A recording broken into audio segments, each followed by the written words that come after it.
চলে আসলাম বন্ধুরা মাধবকুণ্ড জলপ্রপাতে। তো মাধবকুণ্ড জলপ্রপাতের ভ্রমণের অভিজ্ঞতা আপনাদের মাঝে শেয়ার করব। সো দেখতেই পাচ্ছেন ঝর্ণাতে প্রচুর পরিমাণ পানি পড়তেছে এবং বিকট আওয়াজ হচ্ছে।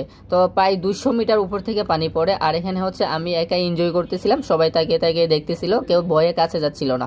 তো আমি আমার মতো করে এনজয় করতেছিলাম, আসছে যেহেতু ঘোরার জন্য, এনজয় করার জন্য, তো আমি আমার মতো করে এনজয় করতেছি।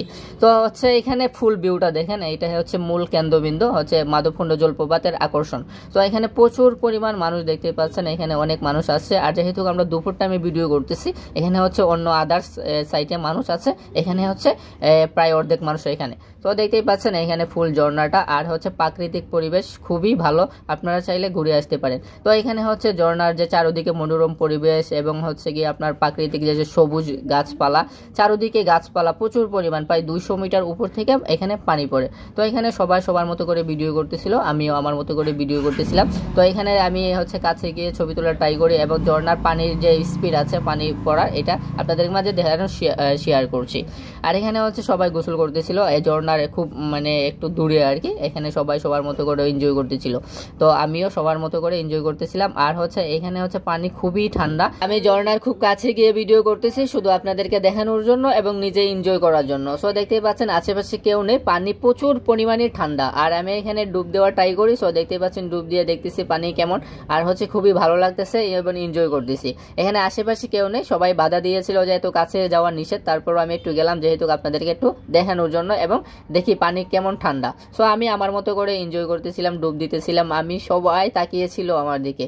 তো আমি হচ্ছে তারপরও আমি এনজয় করে যাচ্ছিলাম। এমন আমি ভাবলাম একটু সাঁতার কাটি, খুব ভালো লাগবে যেহেতু আসছি। তো দেখতেই পাচ্ছেন পুকুরে কিন্তু আমি প্রচুর পরিমাণে সাঁতার কাটতে পারি, তো ভাবলাম একটু সাঁতার কাটে আপনাদেরকে দেখাই। সো এখানে গভীরতা দেখেন, এখানে অনেক গভীর। সো আমি এখানে ঠাই পাচ্ছিলাম না, আমি একটু দেখানো ট্রাই করি, তারপরে একটু ভয়ও কাজ করতেছিল। আর সবচেয়ে বড় কথা হচ্ছে এখানে এনজয় মুডে ছিলাম, তো এনজয় করতেছিলাম, তাই ভয়টা বেশি কাজ করেনি। সবকিছু মিলিয়ে খুবই ভালো লাগতেছিল। আপনারা চাইলে আপনাদের প্রিয়জন এবং পরিবার নিয়ে আসতে পারেন, ঘুরিয়ে যেতে পারেন, খুবই মন ভালো হয়ে যাবে এবং খুব নিরিবিলি একটা পরিবেশ। তো রেস্ট করতেছিলাম যেহেতু আর ভালো লাগতেছিল না, ক্লান্ত বাবা ছিল, তো একটু রেস্টে গেলাম। তো এখন বলি কিভাবে আমরা গেলাম সেটা আপনাদেরকে মাঝে শেয়ার করি।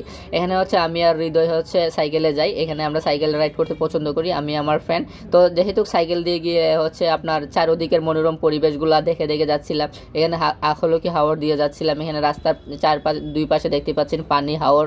তো দেখতে খুবই ভালো লাগে এবং মনোরুগ্ধ পরিবেশ এখানে দেখার মতনই ছিল, খুব এনজয় করতেছিলাম।